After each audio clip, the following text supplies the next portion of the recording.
हनुमान बालपन, शिक्षा एवं शाप। हनुमान जी के धर्म पिता वायु थे, इसी कारण उन्हें पवन पुत्र के नाम से भी जाना जाता है। बचपन से ही दिव्य होने के साथ साथ उनके अंदर असीमित शक्तियों का भंडार था।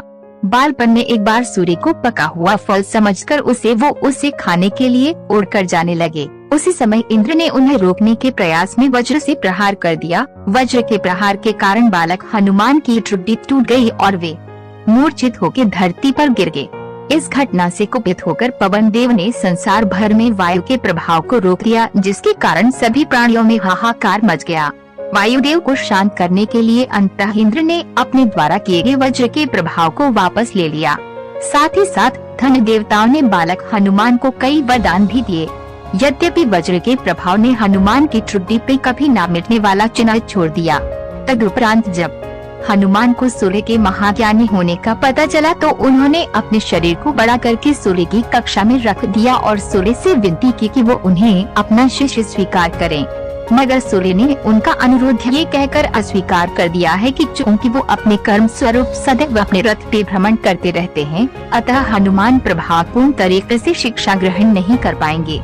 सूर्य देव की बातों से विचलित हुए बिना हनुमान ने अपने शरीर को और बड़ा करके अपने एक पैर को पूर्वी छोर पे और दूसरे पैर को पश्चिमी छोर पे रखकर पुनः सूर्य देव से विनती की और अंततः हनुमान के सतात्य दृढ़ता से प्रसन्न होकर सूर्य ने उन्हें अपना शिष्य स्वीकार कर लिया।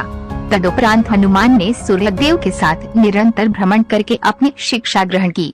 शिक्षा पूर्ण होने के उपरांत हनुमान ने सूर्य देव से गुरु दक्षिणा लेने के लिए आग्रह किया, परंतु सूर्य देव ने ये कहकर मना कर दिया है कि तुम जैसे समर्पित शिष्य को शिक्षा प्रदान करने में मैंने जिस आनंद की अनुभूति की है वो किसी गुरु दक्षिणा से कम नहीं है। परंतु हनुमान के पुनः आग्रह करने पर सूर्य देव ने गुरु दक्षिणा स्वरूप हनुमान को सुग्रीव धर्म पुत्र सूर्य की सहायता करने की आज्ञा दे दी। हनुमान के इच्छानुसार सूर्य देव का हनुमान को शिक्षा देना सूर्य देव के अनंत, अनादि, नित्य, अविनाशी और कर्म साक्षी होने का वर्णन करता है। हनुमान जी बालपन में बहुत नटखट थे। वो अपने इस स्वभाव से साधु संतों को सता देते थे।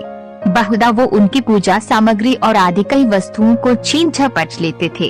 उनके इस नटखट स्वभाव से रुष्ट होकर साधुओं ने उन्हें अपनी शक्तियों को भूल जाने का एक लघु शाप दे दिया। इस शाप के प्रभाव से हनुमान अपनी सब शक्तियों को अस्थायी रूप से भूल जाते थे और पुनः किसी अन्य के स्मरण कराने पर ही उन्हें अपनी असीमित शक्तियों का स्मरण होता था।